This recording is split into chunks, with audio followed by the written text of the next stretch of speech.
Maybe I'm just nostalgic, or maybe it's truly magical. Oh, when I see that castle, the feeling is truly magical. Maybe I'm just nostalgic. Maybe it's truly magic.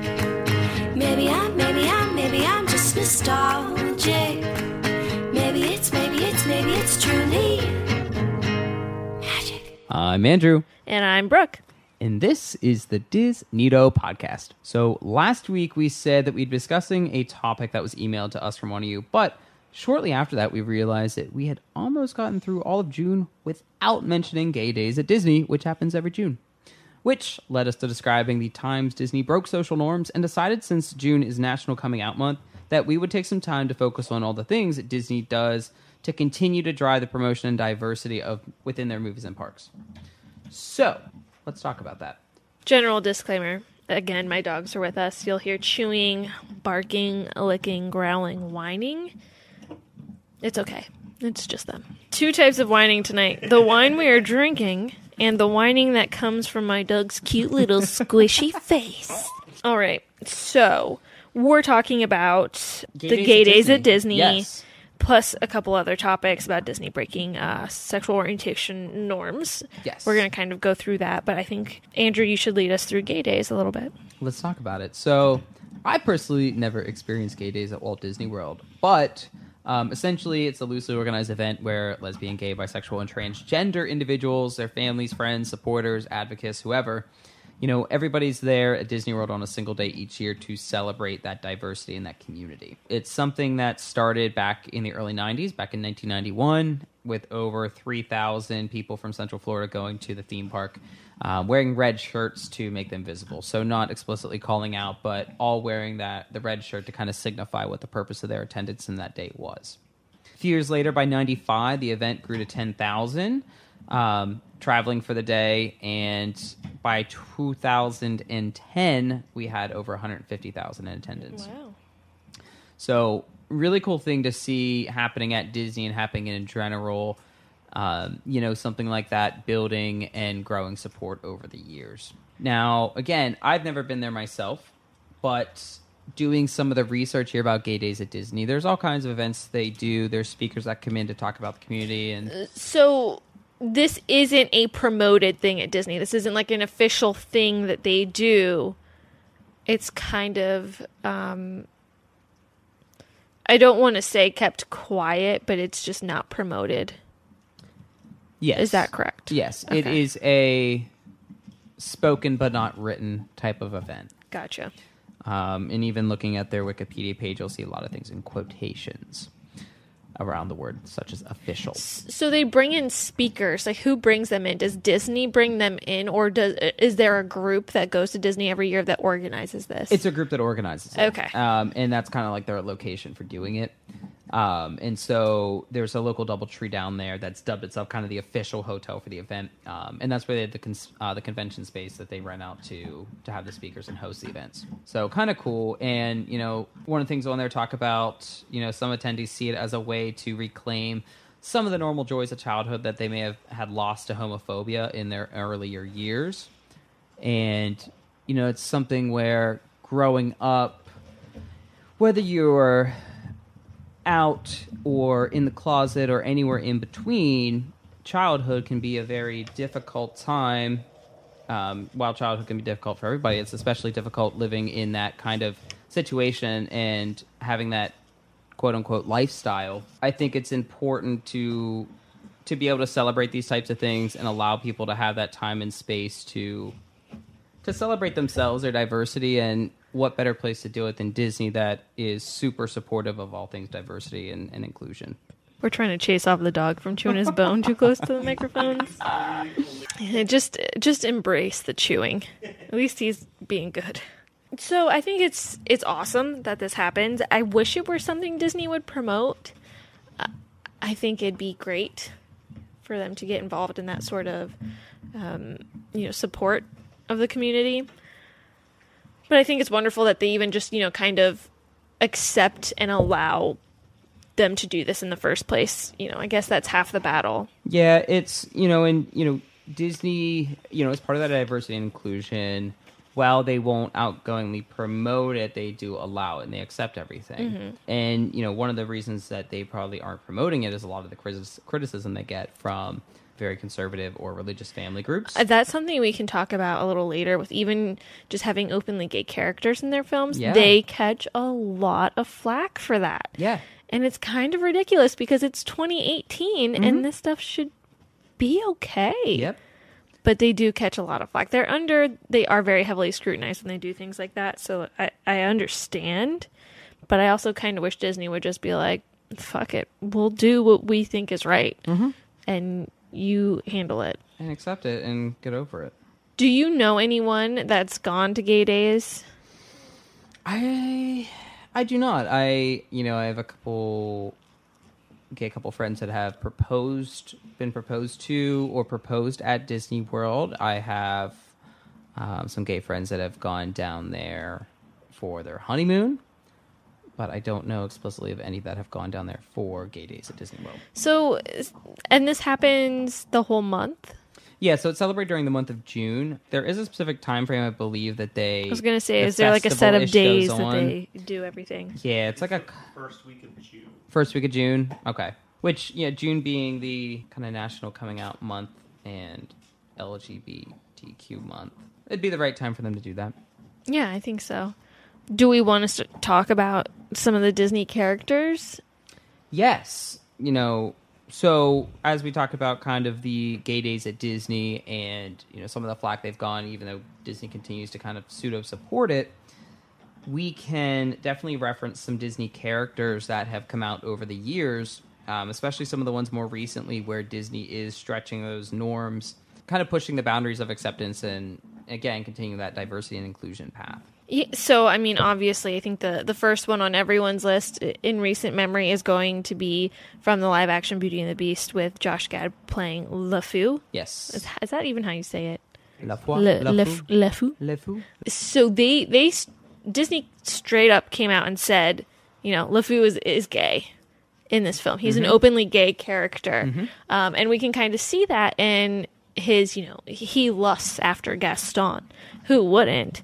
But, we see a man lusting after another man. That's something that Disney hasn't been blatantly honest about. I'm not going to say they haven't been blatantly obvious in doing that sort of thing before, because I think they have. But this is the first time they've owned up to doing it. Yeah. And I think it's awesome. Yes. And I love Josh Gad. He's wonderful. I think he did a great job playing LeFou. But as we stated earlier, they caught so much flack for that. I think there was like a bunch of conservatives calling for the boycott of the live-action Beauty and the Beast, which is completely ridiculous to me. I guess it's what I should come to expect by now. But why? It's interesting. Growing up closeted in a very, very conservative, very Christian religious area, that is a norm there. And, as I've grown up and moved down to more of the city area where there's a lot more diversity and a lot more people and a lot more different backgrounds and cultural everything, it's really interesting to see the difference of the two kind of cultures and societies. And now that I've gotten a chance to kind of understand what those two look like, I do have empathy and understanding towards why people believe what they do. And I think if I didn't, I would be just as bad as the people that bash that shit. Right. And what's important to call out is the fact that people get so upset over these things should clearly show that it comes from a lack of understanding, a lack of awareness, ignorance, hate, fear. Fear predominantly is a big thing. Oh, absolutely. Especially when it comes to religious reasons why they don't support it. Fear is huge. Absolutely. And, the fact that if you don't want your kids watching it because there is a gay character, by all means, they don't get to watch a live action Beauty and the Beast. However, what a better opportunity to teach your kids to not just, no matter what you believe, being able to just accept somebody and provide them with a platform to understand them and to get to know them, I think is what Disney's real intent is behind, injecting gay characters into their films, as well as a lot of other things they do to ensure that diversity and inclusion. No, I think you're spot on. I think that this is a great opportunity for these people who don't support, sexual orientation of any kind that's not heterosexual to educate themselves, educate their children, and understand that, this isn't something that I support, but it is a part of our world. Mm-hmm. It is something you're going to see in your lifetime. And while you may not agree with these people and their feelings and their choices, so to speak, it's important for you to respect that. Yes. And to still treat them as humans. Absolutely. And that's kind of where I don't get the whole backlash type of thing. Yeah. Because Disney's not asking you to agree with it. They're not asking you to... They're not shoving the gay down your throat. Exactly. Yeah. They're not asking you to be gay, to say that it's right, because they can't do that. Nobody can. Yeah. It's just, it's representing, the population. Mm-hmm. It's representing real people. People have been gay since the dawn of time. Yes. It is a thing that has always been there. Yes. And will always be there. Whether we want to say it or not. Yeah, and it's not just in humans. It's cross-species. Mm-hmm. It's just a thing. Mm-hmm. So, I'm really proud of Disney for just absolutely coming out and saying this is coming out. They came out and said that LeFou is gay. I think it's wonderful. I think they need to do more of that. Yeah. And really be empowered by it. Agreed. And it's okay if people want to boycott it because it's Disney. They're gonna be fine. And that's why, also why I think it's so important for them and for so many other big companies and platforms that have influence like that, because, you think of the backlash that movie got for a character that has 10 minutes of screen time. Yeah. When you think about it. And just imagine them doing that with a main character or focal character, the complete uproar that you'd have. And again, as being somebody who is gay and who grew up in the world I did, it is so damaging and dampening to an individual to think that just the teeniest ounce of exposing who they are can invoke so much hate and backlash from another person. That's absolutely. And I think, insane. If people take the time to really think about that, put your own thoughts and things aside, put yourself in somebody else's shoes, look at something objectively, and, to our religious friends out there, think of what Jesus would do. He would love everyone. He would. Do you guys remember the crazy reaction people had to the supposed, not even officially declared, supposed lesbian couple in one shot of Finding Dory? Oh my gosh. I still haven't watched that. Ellen had to talk about it address it on her show, and she's like, there's a shot where there's a girl standing next to another girl with short hair that doesn't mean anything. Mm-hmm. But it was this huge controversy for a while. Why is it even a controversy? Well, there's a few more recent. There was the one Disney show, Good Luck Charlie or something like that. It's a newer Disney Channel show. And there was an episode where, the little girl that's the main character, her parents were setting up a play date with one of her friends. And she was telling her parents, about the little girl, her little friend's parents. And the parents were confused as to what was going on because it was two female names. And when the parents show up with their daughter, it was a lesbian couple. Mm-hmm. Now, the way they did the show, the parents were you could tell they quickly figured out what was up and were cool, everything went on. But I think it's, again, one of those cool things that they do to, include all different types of families. Because here's the thing, there's a lot of families out there that are same-gender parents. Mm-hmm. And, I think more importantly than being accepting and welcoming of gay people individually, as a parent and a gay couple that's parents, it ups the ante even that much more, because not only do you have to worry about your own personal welfare and the things people say and do. But now you have a child, and you have to be mindful and concerned with how their upbringing and how people perceive them as a child and because of their parents and things like that. So, again, Disney making these little moves towards those things just to give that exposure, I think is important. Super important. I agree. And going to other Disney films that have, done this, Frozen, they had a gay couple with children. Yes. What is it? Oaken's Trading Post? Yes. He's gay. They flash to a scene where his family is in the sauna, and it's clearly another man with children that don't look like either of them. So it's a gay couple that has adopted children, and I think that's awesome. Yes. That caught a lot of shit too. It did. And it just seems ridiculous to me. Maybe because I'm older and I'm just in that headspace where, this is normal. This is okay. It's hard for me to keep in mind that there are older generations that don't agree with it. There are people my age and younger that don't agree with it. And absolutely. Like you said earlier, I need to be respectful of that too and understand that, they have just as much right to voice their opposition as Disney does to say, hey, we're going to do this. This couple is gay in our movie, and it's okay. And so it's crazy because I remember when I watched that movie and I saw that scene, it is so quick that I didn't even realize it at first. Find the split second of the clip and pause it just to confirm. I didn't notice it till my second watch through of the movie. I didn't even catch it the first time. But then when I realized that and I looked it up, I was like, oh. Yeah, I thought it was sweet. So cool. Yeah. And especially for them to also portray somebody who's not your typical what society would look at as your effeminate gay. And, those really... Yeah, he's very tough. Yeah, he's a dude. And that's important to also showcase. That it's there is no stereotype. You have your gay stereotypes. Yes.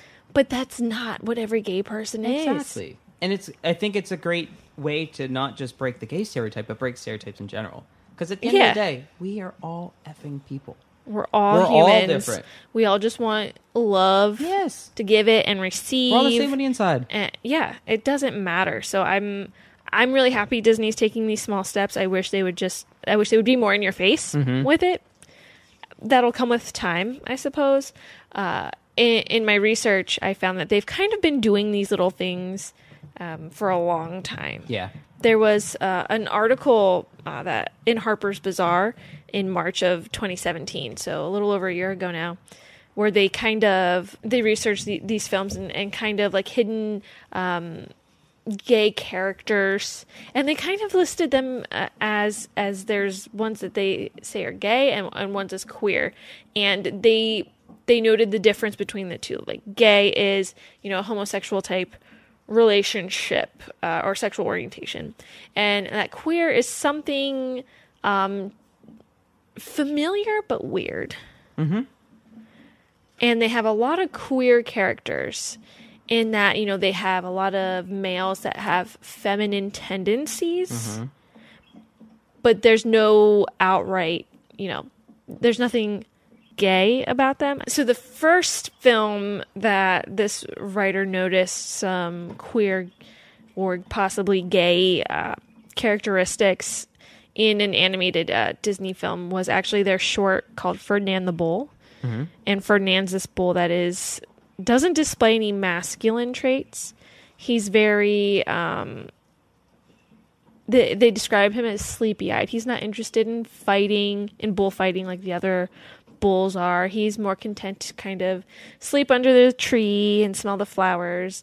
And when he does finally face the bullfighter, the matador, he's more intrigued by the matador's bouquet of flowers than he is by actually fighting him.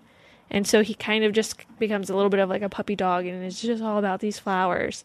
And they described it as queer, but it's possible Disney was kind of creating a gay character, and this was a long time ago, 1930s or so they're not going to be out they're not going to be forthcoming and saying that this bull is gay, but they give him some feminine traits to kind of allude to that. So they've been doing this kind of thing for a while, and they talk about Hook Hook's a grown man, and yet he's messing with a little boy, and he dresses very flamboyantly, and he's kind of a sissy, and is very feminine. So they too listed him as queer, but he was also created during a time where, you know, the Boys Beware video was out about, you know, men preying on little boys and taking advantage of them. So is this, you know, an adult gay man preying on a little boy type of story? And they, you know, made him a pirate versus, you know, this you know, Peter Pan. Yeah, it's interesting because, you know, like that character, you know, one that I saw, they were talking about Hades from Hercules, and talking about how he kind of had a very sassy, effeminate persona. Hades is great. Yes, Hades is a great character. But now, you know, at the same time, it's something we're also going to clarify that you can be effeminate and not be gay. Oh, absolutely. I mean, you have people who are metrosexual. Absolutely. And so that's another thing that I want to point out is, like, again, everybody can be who they want to be. And it's our own fault and choice to assign labels to everything. And so, well, I mean, you know, as we sit here and discuss this, you know, cool thing that Disney's doing to kind of break the norms, I think it's one thing that we as society also got to be mindful of is as we attempt to break these norms, not to create more kind of buckets and categories of people to fall into. I completely agree. I think Disney has kind of done themselves a disservice in feeding us a lot of these prince stories. And so it's particularly when watching a Disney film, we want to put these characters in buckets. Oh, it's a sidekick. Oh, it's the prince. It's the princess.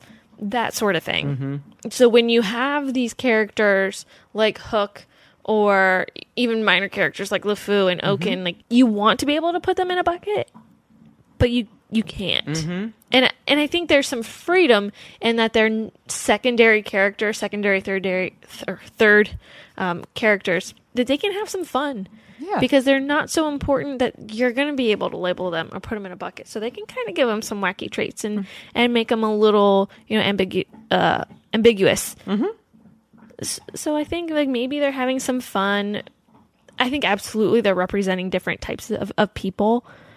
That, you know, you can be feminine as a male, you can be masculine as a female, you can be gay, you can be metrosexual, you could be bisexual. Speaking of bisexual, that leads you to Mulan and Captain Li Shang. And there are so many articles and essays written about, I mean, you can go basically anywhere on the internet and find a topic about Captain Li Shang from Mulan, and is he bisexual? Is he gay? Is he straight? Because he falls in love with Mulan after first knowing her as Ping, her male alter ego. So was he in love with Ping and then Mulan, or was he just in love with Mulan? So a lot of people say he's bisexual. Like, he was attracted, you know, he fell for Ping. And then when Ping became Mulan, or was revealed to be Mulan, it didn't matter because he was bisexual. I really like the theory that he's pansexual. So, like, he just doesn't see gender, and he just sees, like, someone that he's attracted to, somebody he's interested in. Yeah. Whether it's physically, mentally, you know, it could be anything. Yeah. But the gender doesn't matter. Yeah, and I think that's kind of the real beauty in that. And, you know, nod to the pansexuals out there when you're able to truly just look at an individual for being an individual.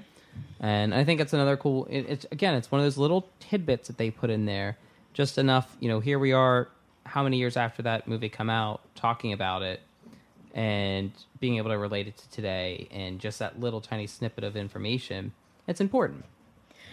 And so much of me wonders, you know, was any of that purposeful in Mulan? Did they realize what they were doing? And there's a good chance that they didn't do it on purpose. And there's a good chance that they did. And there's a good chance that they did. and you think about if they didn't do it on purpose, like, still what an impact that has on people. Yeah.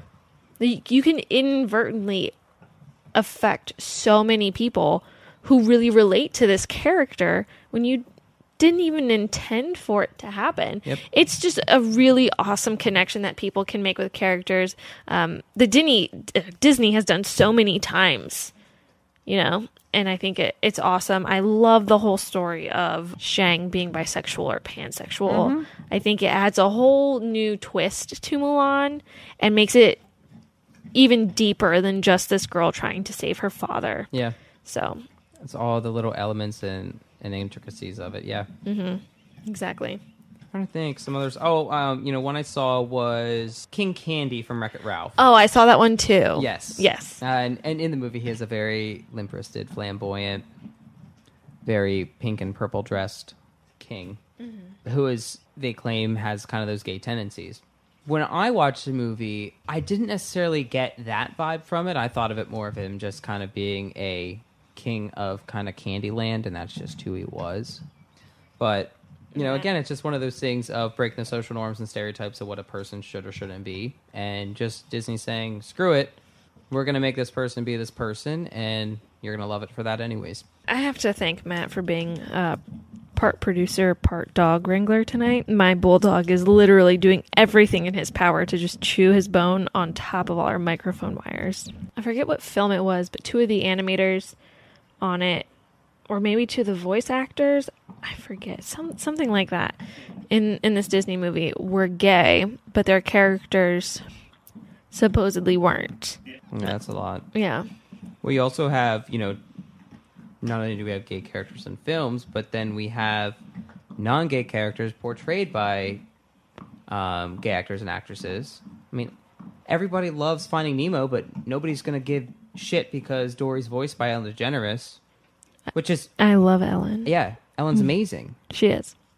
Ellen, live or die by Ellen. You have the executive producer and lyricist for Beauty and the Beast, Howard Ashman, who was an openly gay man. Didn't he also do... Little Mermaid. Yes, and he died of AIDS, actually, didn't he? Right before Beauty and the Beast came out. And then they had a tribute to him in the credits. Yes. Yep. It's one of those things. It's,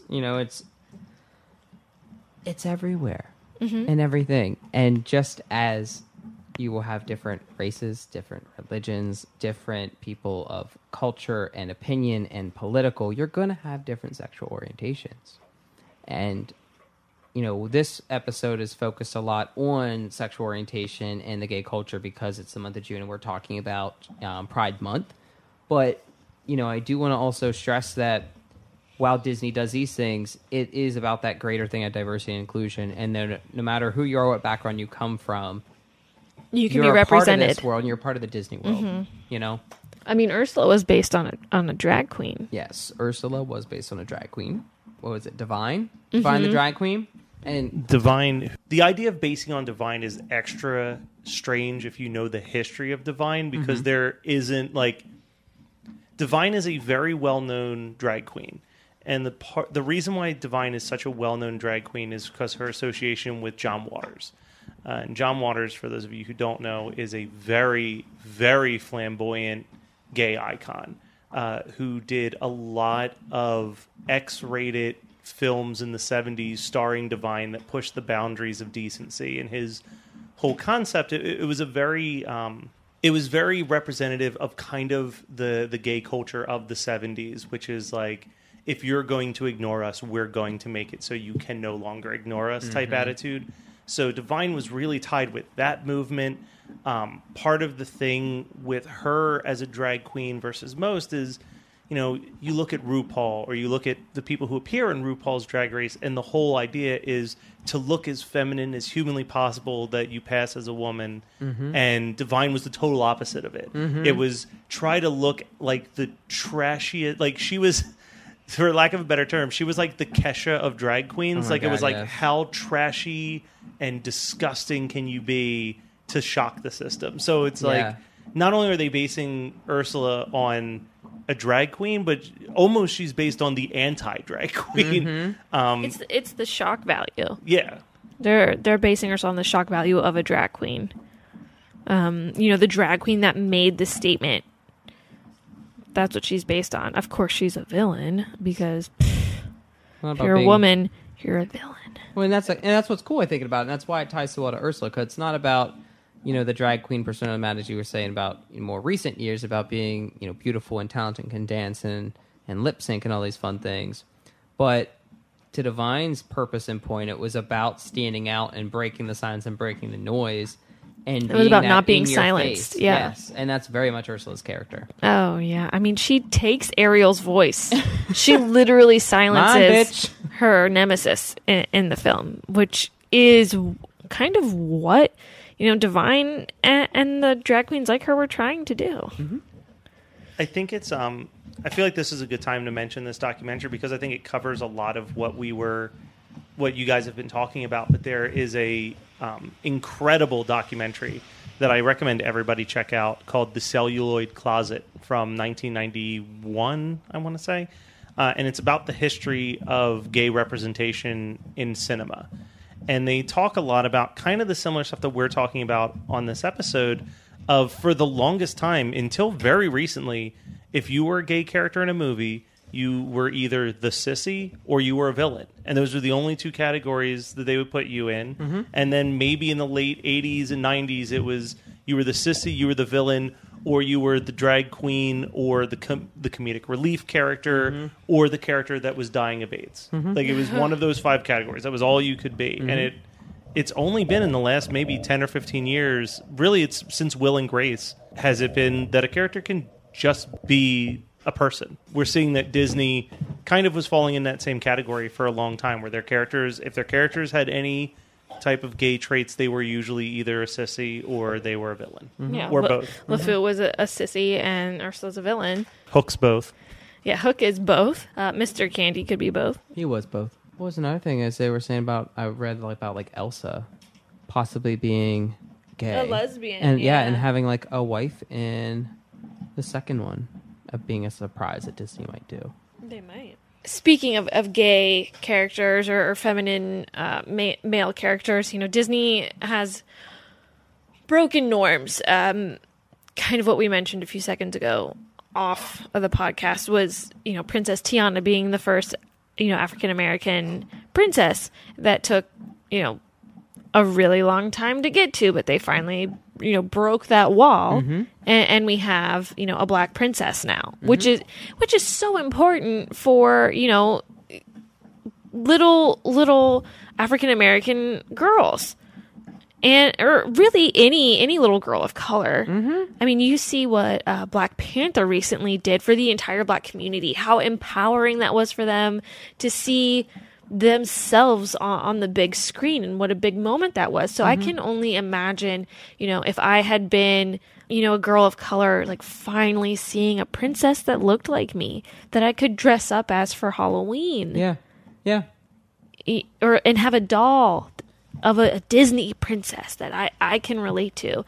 I'm really privileged in that, a lot of the Disney princesses look like me. I can't imagine not having that until when did that come out? 2009, 2010? Mm-hmm. Way too long. Mm-hmm. Way too long. Yeah, because I'm trying to think, before that, really the only pseudo-Disney princess that came out of a non-Caucasian background would have been Pocahontas. Well, Jasmine, too. And Jasmine. Oh, my God, Jasmine. She was a princess. Duh. Yeah.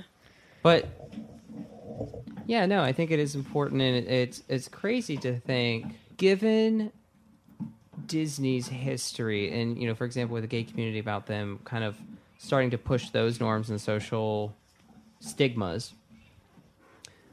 It's surprising that with a lot of the civil rights movement that took place in the middle of the century, why there wasn't more of that being pushed as well from Disney's perspective. And why they didn't start sooner with that situation and that whole generation? I feel like Disney plays it safe a lot. Yeah, they do. They really do play it safe. And so I think that's why, not until relatively recently, like the 90s, when Aladdin and Pocahontas and Mulan... I guess they were all at the same time, yeah. All came to be that, this was a normal thing. And, mm-hmm. Now we've got Tiana, we've got, Moana from the Polynesian Islands. Mm-hmm. I feel like they're starting to represent people of color, people from all over the world. I'm interested to see if they'll ever do an interracial couple. I'm trying to think, have they done anything I know, I was just trying to rack my brain to see if they had ever done that. I definitely don't think in an animated film. But, why can't, the lead female be Hispanic and the lead male be Asian or something, something like that? Mm-hmm. This last year, Wrinkle in Time. The daughter was a mixed child from a white father. And Chris Pine and I forget the mom. Yeah, I can't either. I was going to say one of the other ways that I just thought of they broke social norms. We talked about it in this month's news episode. There's going to be a walk-around character in the parks now of Red, the female pirate that they added to the Pirates of the Caribbean ride.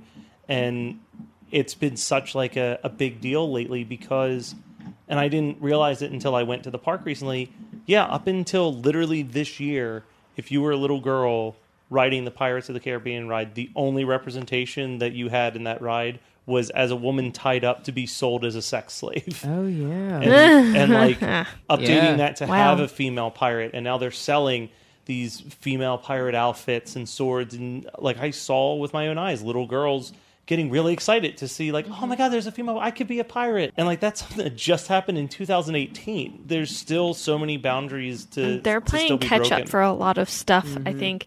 But it's good that they're even playing it, They could choose not to play catch up at all. Yep. But they are. So I think that's awesome. I would really love to see an animated film with an interracial couple.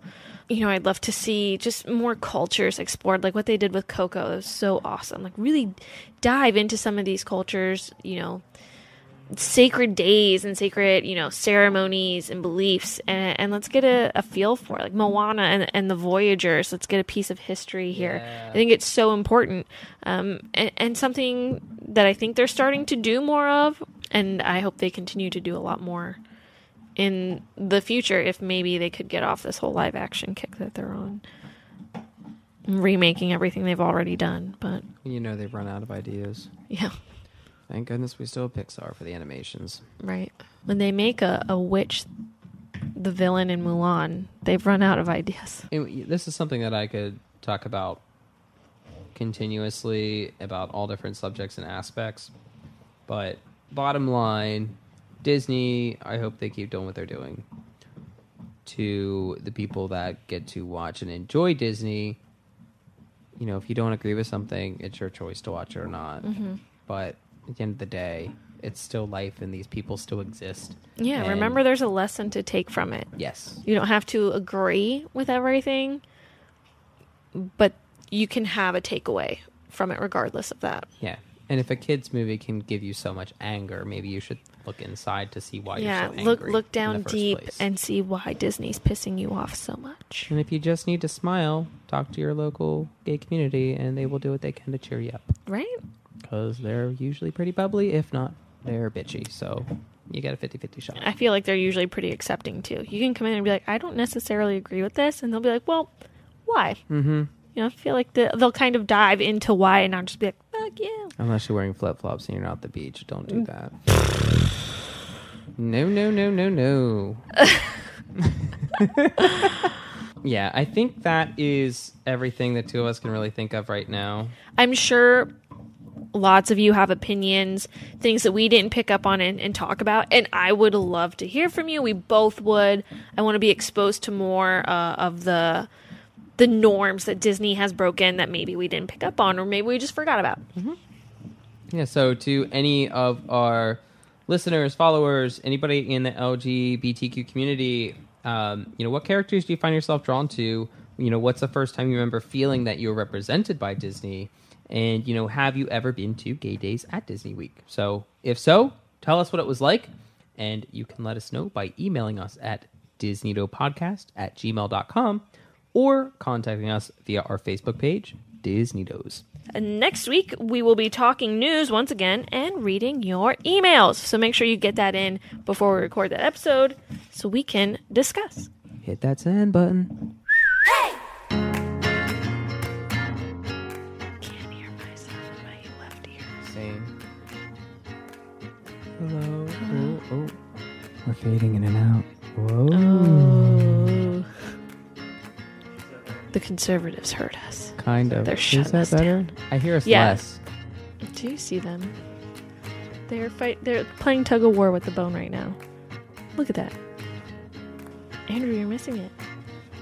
It's like a beautiful tug of war. This is unreal.